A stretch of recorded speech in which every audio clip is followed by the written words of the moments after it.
The 14th century was destined to be a long one for the Balkan world. With the stagnation of the Byzantine Empire and rise of the Ottomans in Anatolia, there was a massive power vacuum left to fill in that peninsula. No one dared step forward to challenge that fragile status quo, until someone mighty and large enough did. This is the world where Stefan Euros IV Dušan would be born into. A world that he would make his own and carve a new powerful empire from that of the aged Byzantines. No one at the time of his birth would have known it, but he would one day become a national hero to Serbia and usher in a golden age of conquest and culture. Stefan Euros IV Nemanjic was born somewhere in the Kingdom of Serbia, likely at the royal residence in Niš. He was the sixth generation of the ruling Nemanjic dynasty, who saw Serbia transition from a fledgling principality and into a proper kingdom. Strangely enough, all of the members of the Nemanjic dynasty would take the name of their founder, Stefan. To distinguish all these different Stefans, these monarchs were given unique middle names and many nicknames. And that is how we will refer to these kings from here on out. Stefan Euros IV will now be called Dušan, a nickname which means the mighty. Dušan was a son of the Eastern and Western Balkans. His father was Euros III Decani, who at this point was the second heir of Serbia, only behind his brother Constantine.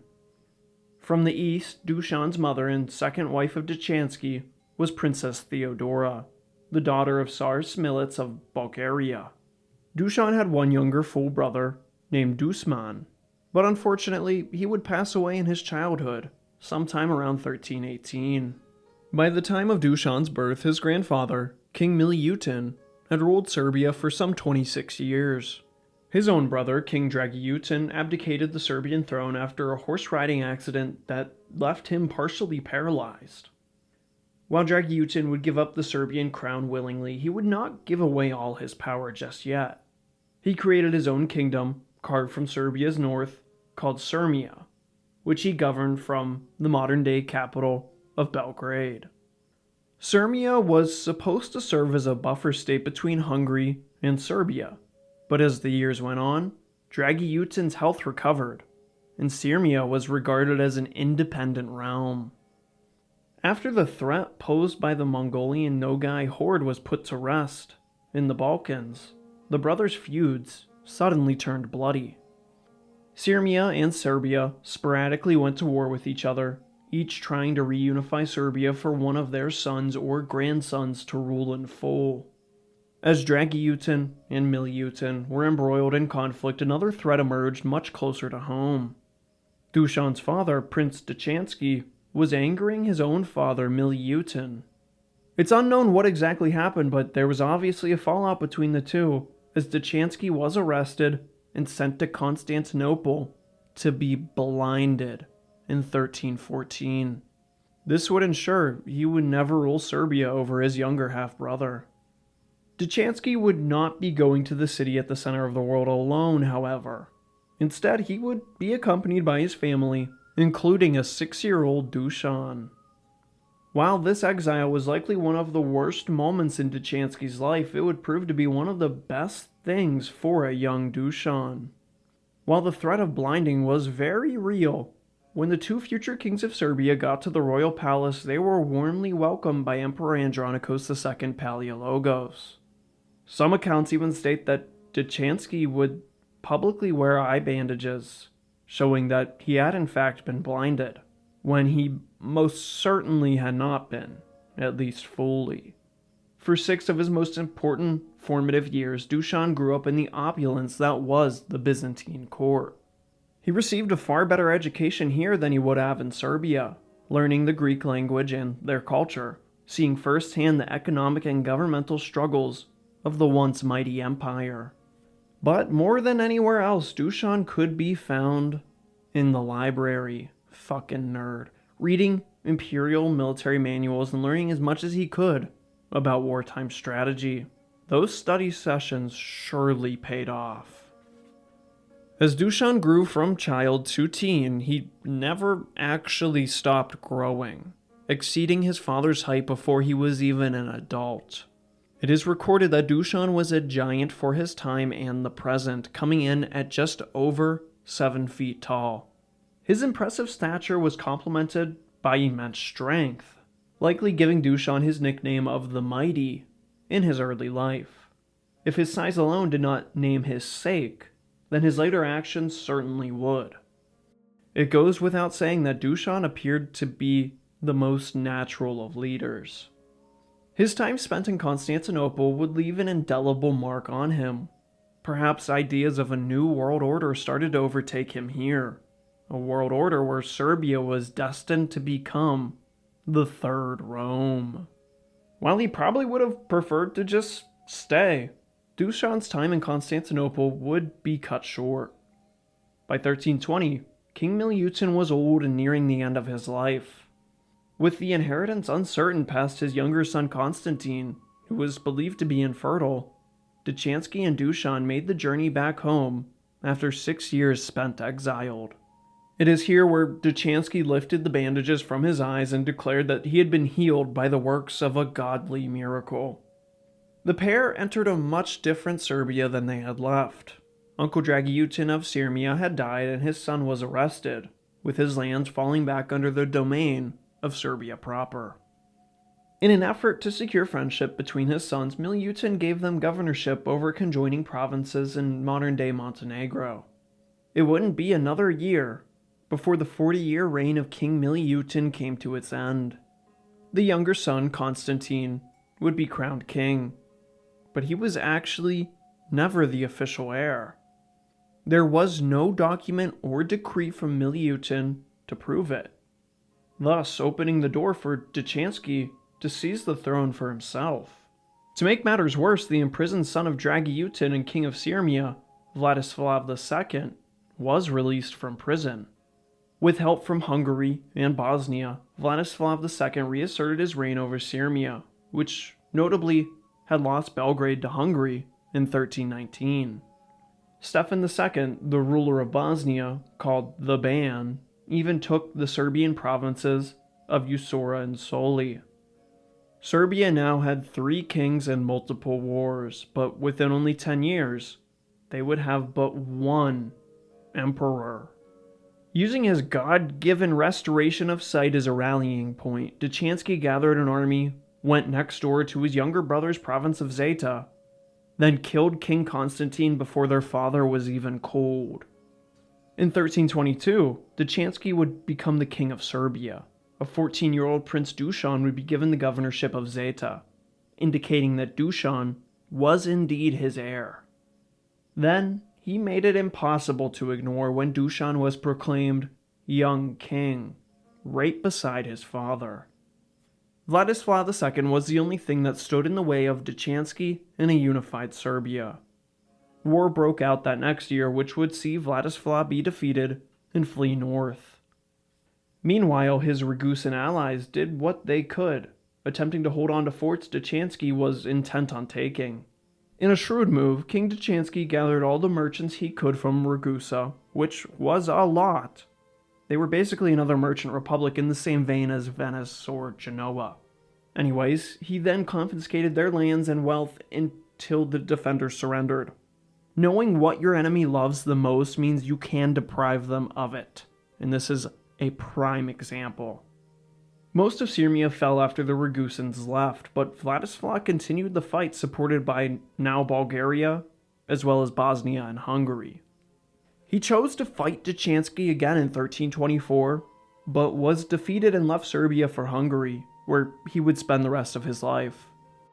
Decani was now the sole king of Serbia, lending him his official title of King of Serbs and all maritime lands. As if there wasn't enough already, more family drama came in the form of Dušan's own parents. King Decani would divorce his second wife, Theodora Smilets, in favor of a Byzantine princess. There was nothing personal about this, however, as Theodora's family had been ousted from Bulgaria and a marriage was simply no longer strategically viable. Meanwhile, in Bulgaria, the new Tsar, Michael Shishman, settled the scores and divorced his first wife, who was Decani's own sister, Anna Neda.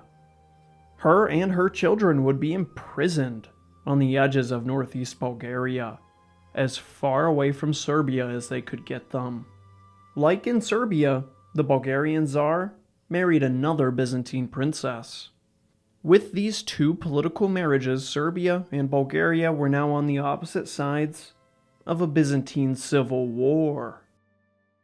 In 1321, the grandson of Emperor Andronikos II, Andronikos III, started a rebellion based around Thrace, finding an easy ally in nearby Bulgaria.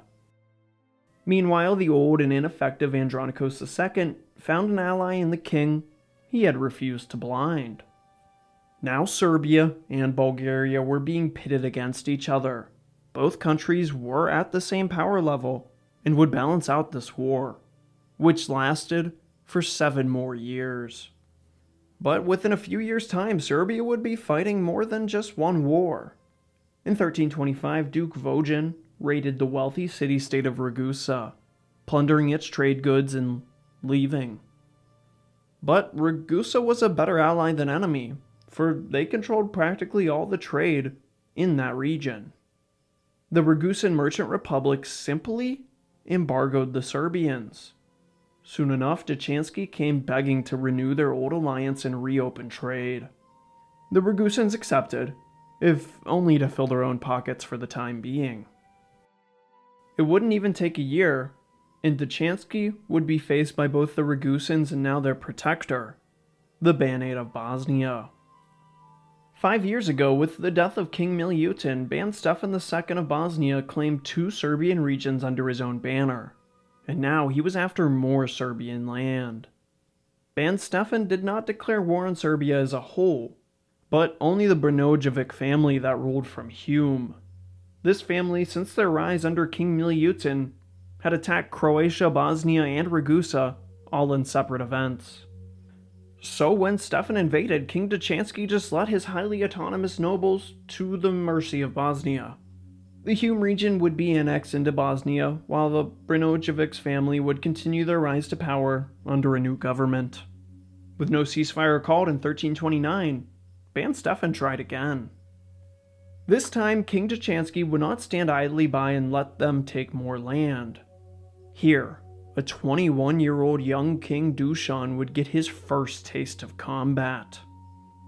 And this 7-foot warrior frame did not disappoint.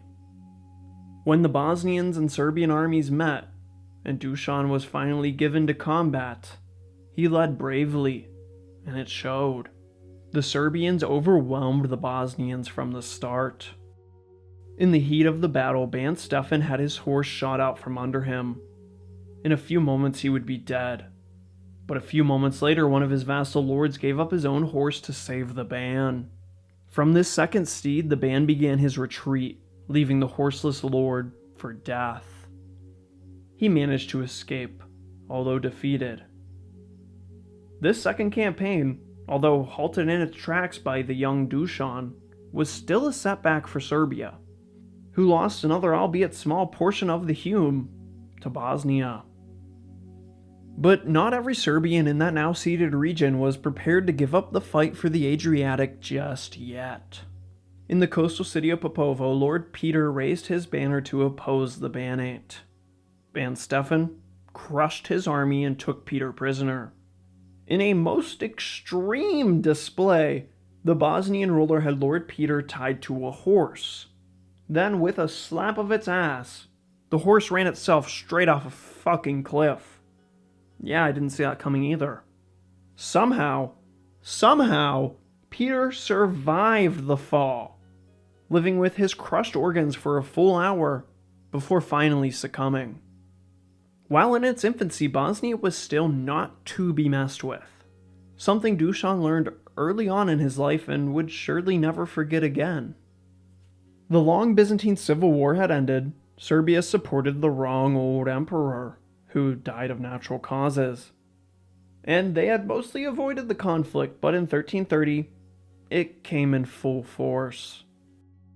The usurper emperor Andronikos III, Bulgarian Tsar Michael III Shishman, and his Wallachian allies started a joint invasion of Serbia. Byzantium struck first, going for Serbia's most southern provinces, some fortresses that had been previously gifted by Andronikos II. But just as they began, they stopped. Byzantium only allied nations to play them against one another. The case is no different here. Instead of combining his army, or at least attempting to, with that of Bulgaria, he left them alone to confront the Serbian army. But there were some very interesting characters floating around the Balkans at this point. King Decani hired the Catalan Company, a group of warriors called Almogavars all the way from Spain who had previously ravaged Byzantium after the death of their leader, Roger de Flor, who I made a video about that you should watch, it's linked right here. Just about any chance to fight the Eastern Romans, the Catalans took smiling. 1,000 more German mercenaries were hired on top of the 1,000 Catalans, swelling Serbian numbers to 1,700 while the Bulgarians and Wallachians were at a similar 1,500. Tsar Michael invaded first, not getting far before encountering the forces of King Decani. Monarch on monarch, their armies matched in number. Putting on a good face, Decani asked to negotiate instead of fight. Little did they know he was simply stalling. Dušan was given the task of picking up the mercenaries, the elite soldiers that would tip the scales of this battle. Decani managed to stall for 4 whole days before Dušan arrived, and together they ambushed the Bulgarians, betraying them and capturing the Tsar himself. But this former ally was wounded, and attempts were apparently made to save his life. But he did end up dying within a day. He was buried with full honors in the nearby monastery by Decani. But they might have just killed him, because after 2 days of chasing the retreating Bulgarians, the Serbians basically started owning, in extension, Bulgaria. Michael's successor, his young son Ivan, was to become the next Bulgarian Tsar. His regent would of course be Dušan's aunt Ananida. With the ties changed, only Byzantium remained, but Decani simply retook his forts they occupied at the onset of the conflict, plus a few more at the Bulgarian border. But when Decani was given the opportunity to potentially control the whole of the Balkans, he just threw it right out the door.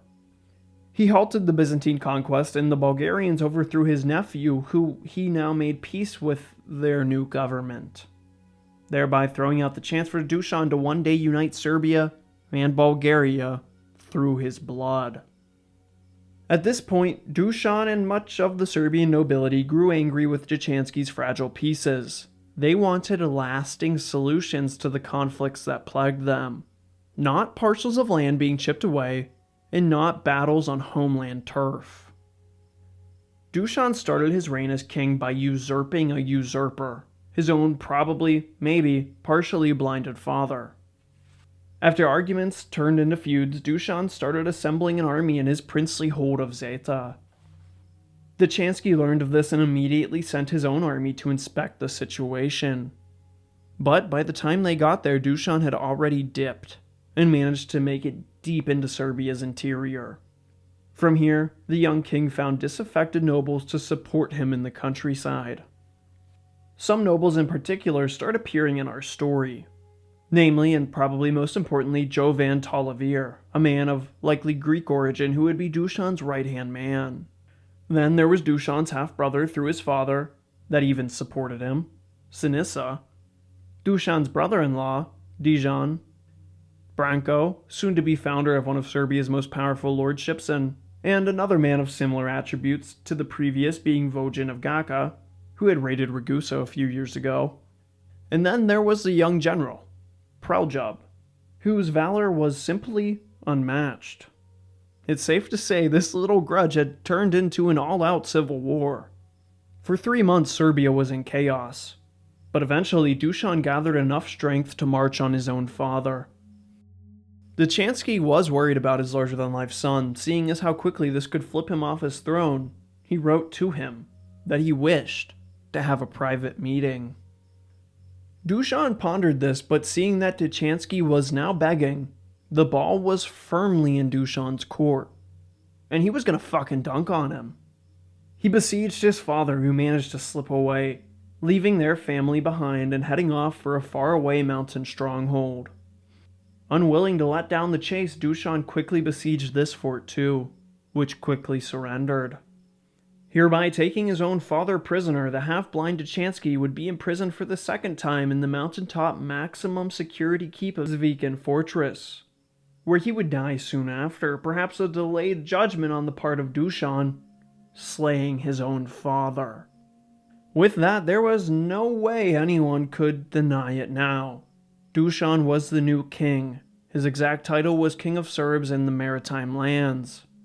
As he reunited the country, he planned to give his co-conspirators exactly what they wanted: stability in this Balkan world through outright conquest of that most threatening Byzantine Empire. Dušan therefore continued what his father should have, but he didn't get far into Byzantine Macedonia before he was forced to deal with more pressing issues at his previously princely province of Zeta.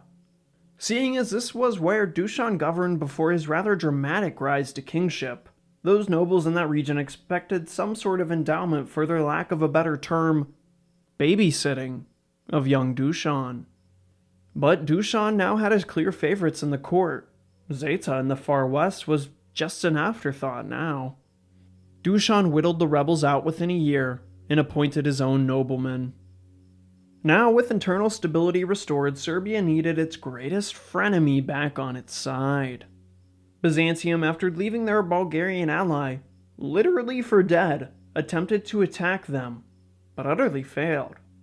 Now, the new Tsar in Bulgaria, after ousting Dušan's own cousin, chose alliance with the Serbians.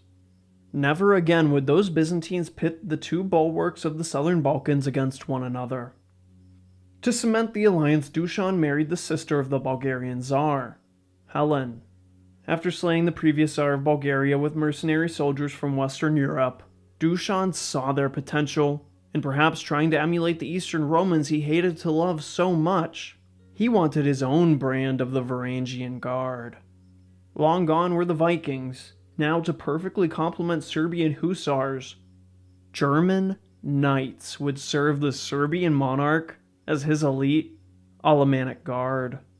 They were led by a wanderlust nobleman from faraway Styria, who had arrived in Serbia at exactly the right time.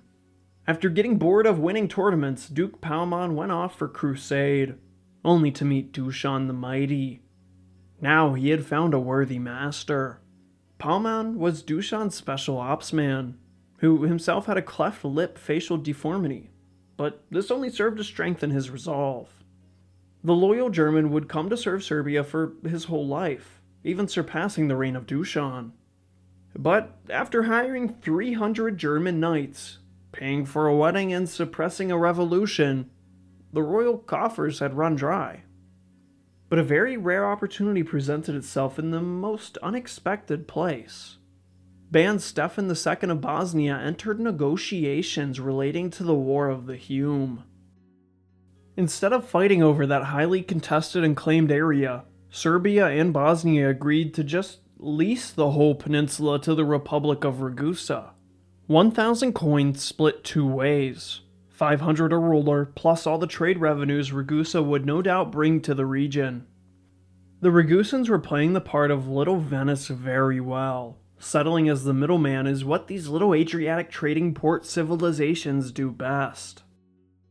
With the new elite fighting force and peace gained where there was once enemies, Dušan's main goal of conquering the old Byzantine heartland of Greece and Thrace came running like hell straight up to him. The Byzantine general governor of Macedonia, a man named Originz, was just discovered plotting to overthrow Emperor Andronikos III and, in desperation, fled to just the right court. Dušan received the general with vigor. He completely ratted out the empire's garrisons, army locations, and whole logistical system. Seeing that he would be the perfect traitor to collaborate with, Dušan, after receiving his own promises, gave him an army and pressed for his bid to become emperor. Originz made utter mincemeat of his old province, taking most of it before being lured out into the open and assassinated by an opposing general. But now there was the huge and pretty awkward problem that Serbian armies had freely occupied and fortified all that Originz traitor had taken. But just as soon as this war was about to enter an all-out phase, both called it off. Dušan got the far better end of the deal, having lost very little and gained what was the modern-day country of northern Macedonia plus some, including the city of Skopje that Dušan would turn into his capital and playground of ideas. While Dušan benefited heavily, he likely did not want to end this war here, but was again forced to, this time with an invasion from the north. There's just some scores that can never be settled. For the case of Dušan the Mighty and Ban Stefan the Bosnian, this would be a lifelong struggle. The Ban, in conjunction with the King of Hungary, who was French? Of all places, King Charles from the Capetian House of Anjou had fought and clawed his way to kingship in a land he did not quite yet understand. Having made a surprise attack on Dušan, the Hungarians and Bosnians had taken and raided a huge portion of Serbia before Dušan could meet them halfway. King Charles did not even give fight, but retreated upon seeing the size of his foe's army, and his supply line being as stretched as it was. Dušan and the Serbian horse archers had the pleasure of chasing these men all the way out of Serbia, killing many with hit-and-run tactics and even getting close enough to wound King Charles with an arrow in his leg. With the Hungarians in no position to defend their now open border, Dušan had the pleasure of recapturing the city of Belgrade itself, Serbia's modern-day capital. For King Charles, he would recover, but this new limp in his leg would be a lifelong reminder to not mess with his giant of a neighbor. But just as Dušan was beginning to gain his footing, starting to grow his notoriously long hair and beard, welcoming a son into the world, and overall nailing it so far, he got terribly sick. Dušan the Mighty, his enormous presence, was shaken for not just a few weeks, or even months, but years, as a debilitating disease took firm hold of him. It looked as if this young king, full of so much promise, would never get to see his grand plans play out. He looked to be on his deathbed. Only time would tell. But through moments of weakness, he lingered on for years in a sick state. Some guesses on his disease are as good as mine. With this, Dušan was forced to take a step back from running the kingdom. His trusted nobles really helped him through this time, and they stepped up for him.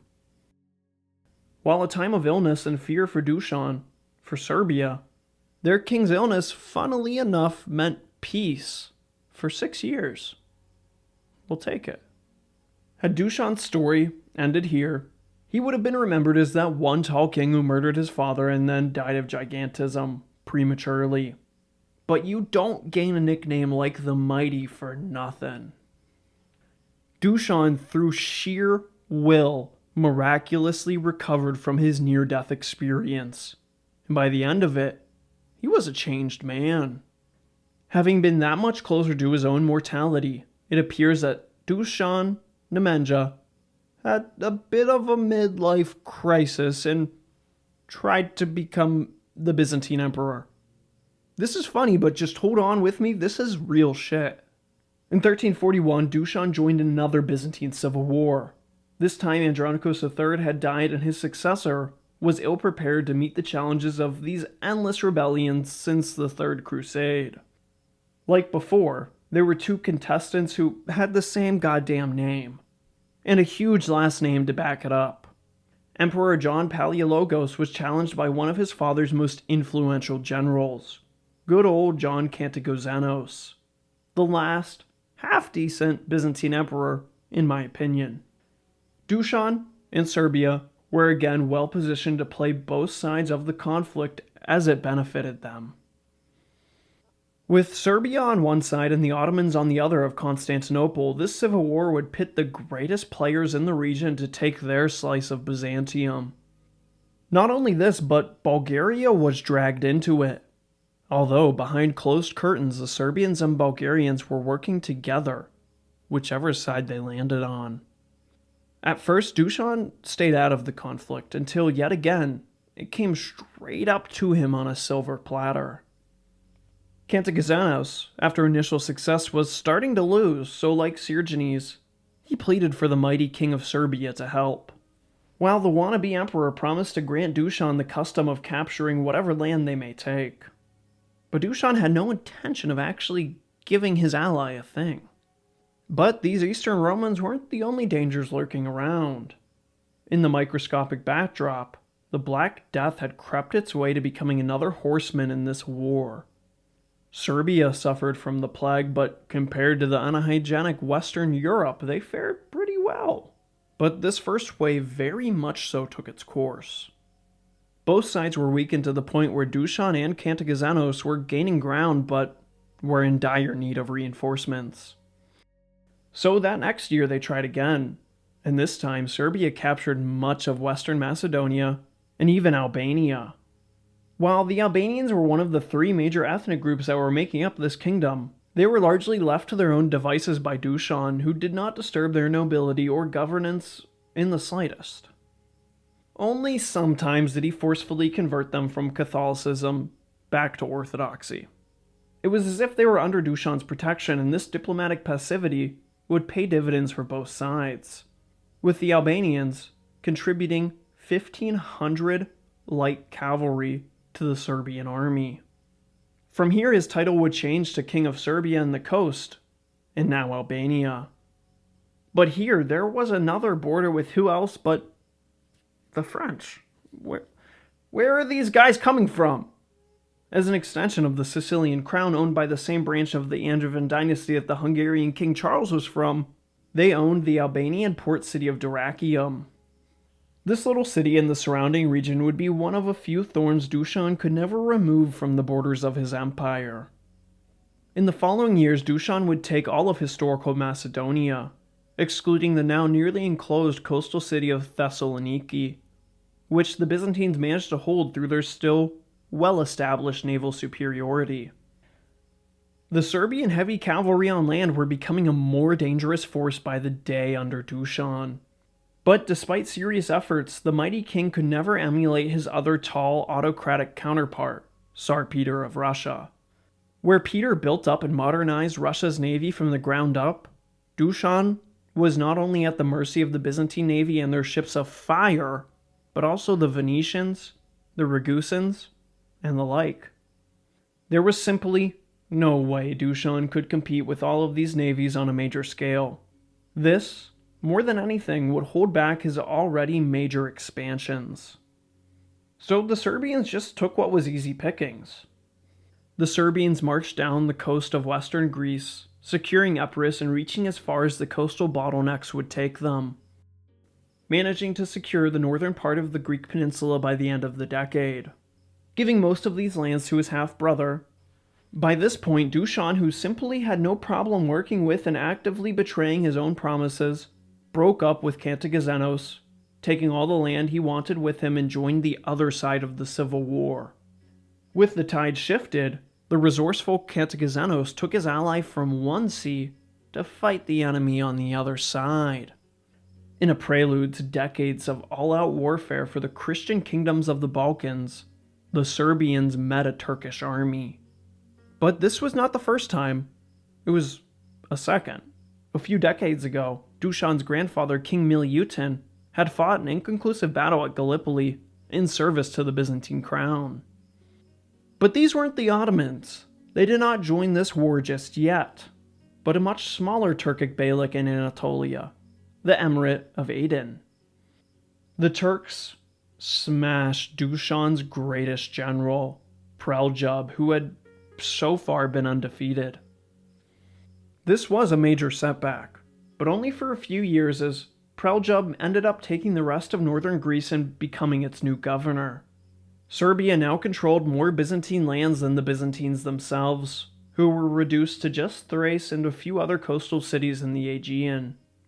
And with the empire uncertain on who their proper emperor should be, Dušan decided to throw his very large hat into the ring.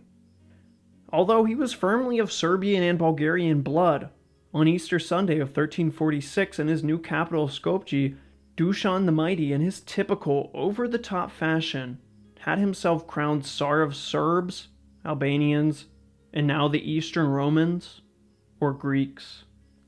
And then again, in typical fashion, Dušan garnered the more inaccurate but way cooler full title of Emperor and Autocrat of the Serbs and Greeks, the Albanians, and the Bulgarians, on Christmas Day of that same year. The audacity to claim to be Emperor of Bulgaria and Byzantium without owning their largest cities. The Byzantine perspective on this must have been a weird feeling. Some giant from the north was now claiming to be a Roman emperor? A new Tsardom was born, a new multi-ethnic empire in the Balkans, and to Dušan and many others, a new Rome was born in a Serbian incarnation. And a third Rome, perhaps in competition with Bulgaria and Russia. Only a century ago, Bulgaria had made a very similar play, taking most of Byzantium and proclaiming themselves Tsars of Rome. The Bulgarians and Serbians were playing the same exact game on opposite sides of the Balkans. But to become your own Rome, you must pass the self-given religious power vibe check first. For this, Dušan, in his own right, raised the Serbian archbishopric, which was a part of the Byzantine Church, and made it completely independent and on equal footing. This earned himself an excommunication from Constantinople, but that really didn't matter now. No one listened to the old Rome. They would make their new headquarters on the auspicious Mount Athos. As I said before, Dušan was actively trying and succeeding in becoming the new Eastern Roman Emperor. By now, it had obsessed him to the point where the hostage boy from Constantinople started replacing Serbian titles in his government and instead used Greek and Roman titles like Caesar and Despot. With the church in his grasp and the state power on a Roman high, Emperor Dušan continued playing the powers in the Byzantine Civil War, and when that ended, he continued to conquer as much of Greece as he could. With his self-assured grandeur, it was clear Dušan was en route to take Constantinople. All he needed was a navy.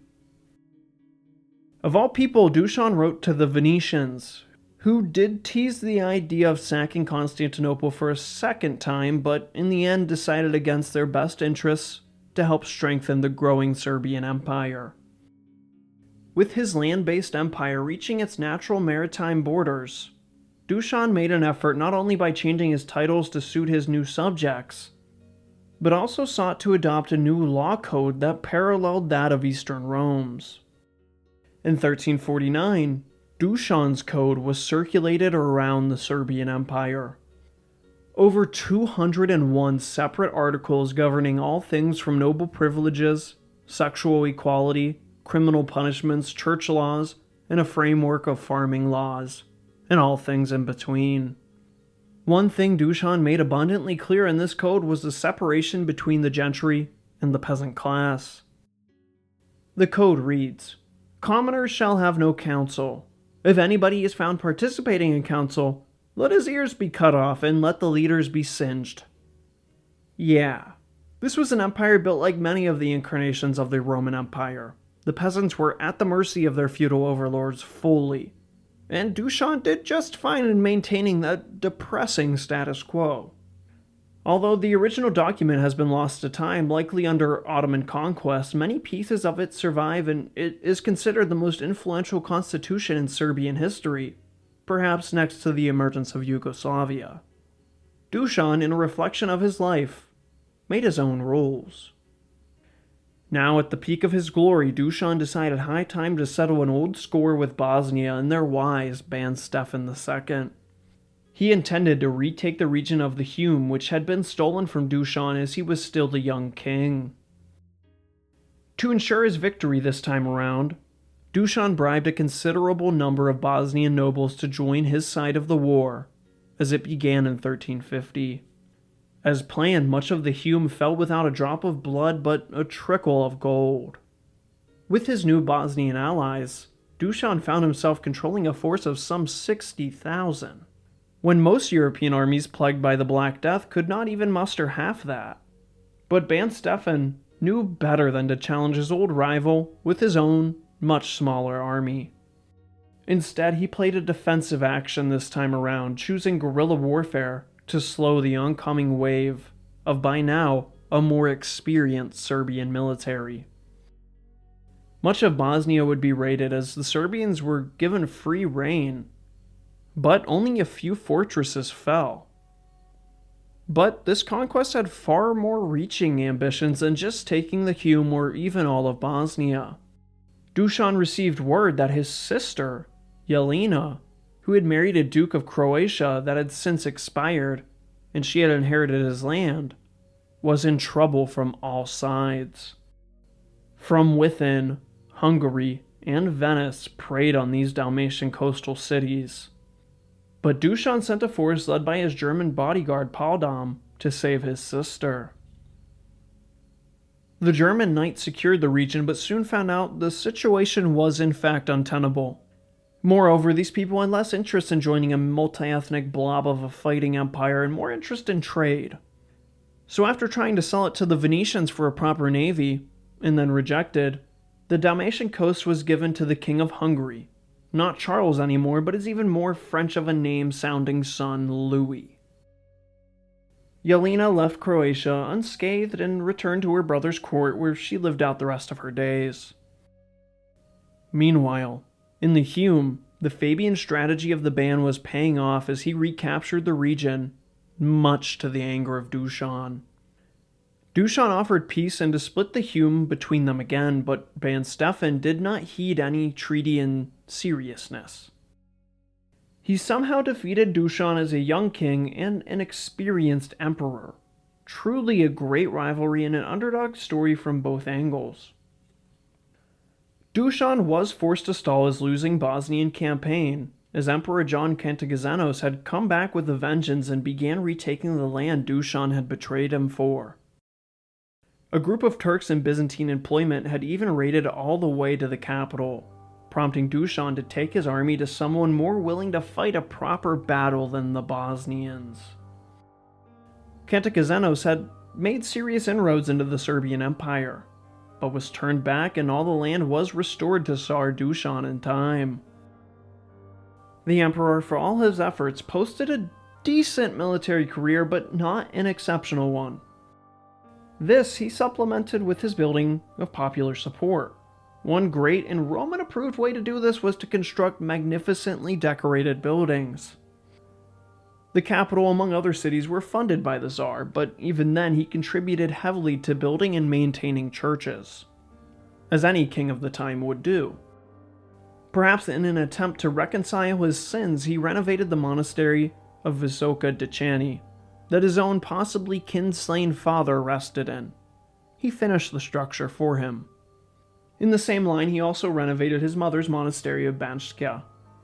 Not to mention his funds to Jerusalem sent to the church his grandfather King Milutin had constructed, which totaled 500 coins a year to maintain.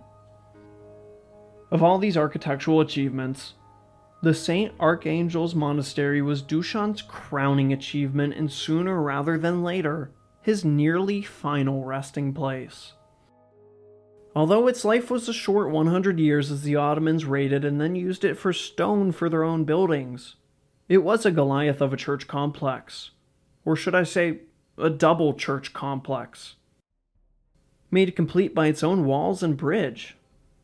This was the zenith of Serbian architecture and gave rise to a whole new style of building called the Morava School, that features very tall, but thick, churches with multiple steeples and geometric outlines and sculptures galore. What more could you want? 1354 was perhaps the most important year in the history of the Balkans. In an embarrassing mistake, the Byzantine Emperor, John V Palaiologos, who Dušan had previously supported, gave a single fortress to the Ottomans located on the Gallipoli Peninsula. Way sooner than anyone thought, the Ottomans were now competing with the Serbian Empire, invading their sphere of influence.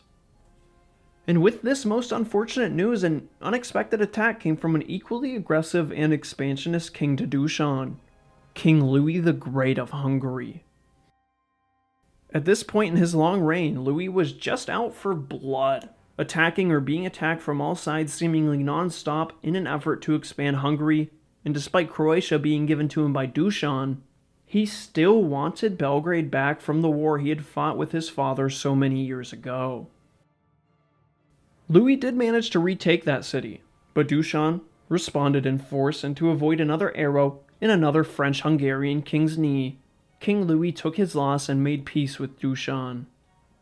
While Dušan had practically replaced the Byzantine Empire at this point, this fact also painted a huge target on his back. He was now the predominant Orthodox power. This meant that Catholic nations under the sway of the Pope, like Hungary, could attack Serbia with little repercussions from the Vatican.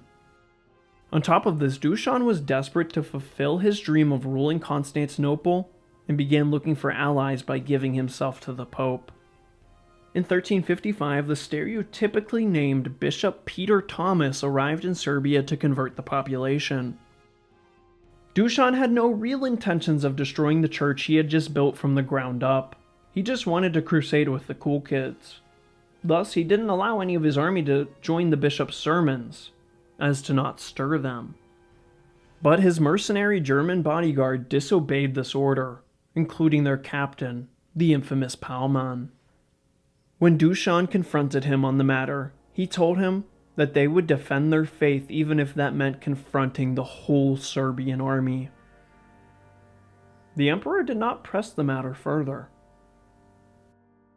Ultimately, Bishop Peter, Tom, Leo, John, whatever, saw right through Dušan's crusading scheme, and the conversion of Serbia halted. He returned to the real Rome. After all, Dušan had made a habit of persecuting certain groups of Catholics in his empire, not the Germans and Catalan immigrants, but the mainstays, and mainly from them, the Albanians. An effort that found too much success to be called a good thing, but would ultimately lead to more stability during the reign of Dušan. With no naval help coming from the west, Dušan started building his own navy in efforts to take Constantinople. He wasn't so far from his plans falling into fruition when the first and giant Serbian Tsar suddenly collapsed like a tower and died on December 20th of 1355. My guess would be something to do with his 7-foot frame, whose heart had probably struggled to supply with a decent blood flow. He would be buried in the church he had built, although it was looted and mostly destroyed. Dušan's grave was left intact though, and he was reinterred in Belgrade in 1927, so his remains may be celebrated and protected. But let's just say, for the fun of it, Dušan the Mighty lived to attack Constantinople. First of all, it's a big if, a huge if to conquer the city, but let's just say he does. This could have left the Ottomans on their side of the Aegean and could have prevented Ottoman expansion into the Balkans and perhaps even their conquest of Constantinople. But history shows us what happened after the death of Dušan the Mighty, and it was not good. The massive void left by his larger-than-life presence would be filled by his 10-year-old son, who would be remembered in contrast as Euros the Weak. So I'm sure you have a picture of how that went. Interestingly enough, Dušan is the only member of Serbia's Nemanjic dynasty to never be proclaimed a saint, despite putting the Serbian church on equal footing as Byzantium's. I can see why they didn't name him a saint, because he most definitely was not one. Although he is celebrated as a great king, that does not always translate to being a great person. While he contributed so much to Serbia, he could turn on his allies at a moment's notice and his own religion if it benefited him. Dušan, of all the kings in the annals of history, had enormous rays of kingly aura just oozing out of him that are unmatched. A man so utterly dripping an aura that only the opulence of Rome could match him. After spending his childhood in Constantinople, I think Dušan had a rare and severe case of Romabuism. Like I do. While he never took Constantinople, as he had always dreamed, Dušan took a people that never knew empire and made them the most powerful state in that region. While most of his conquests can be chalked up to a weakening of Eastern Rome, sure, Dušan inadvertently ensured the Serbian Empire would be Europe's front line against the growing threat of the Ottoman Turks. Today, Dušan is remembered as Serbia's most powerful human of all time, and the archetype of a medieval king. For a flash in the pan, a giant ruled a multi-ethnic empire in the Balkans. The man was history's tallest emperor, and that should say enough. But he is not history's tallest king. This honor goes to Sancho the Strong, who changed the course of the Reconquista in a video you can check out. It should pop up soon as we roll the credits here. If you'd like to support this Stoic historian, feel free to do so on Patreon for as little as $1 a month and join Derek Clark, Savak Leo Nazarian, Taj Guilford, Nick Mavasian, Lazarus Dykos, Dave J, Dad Lenar, and Moist Lord. Or become a YouTube channel member like Derek Clark again, Donald Vincent. What? Why? Nick Mavasian again, God, Heath Dion, Carl Brandy, and Layla, and GOK. Thank you guys for supporting the channel. I really appreciate it.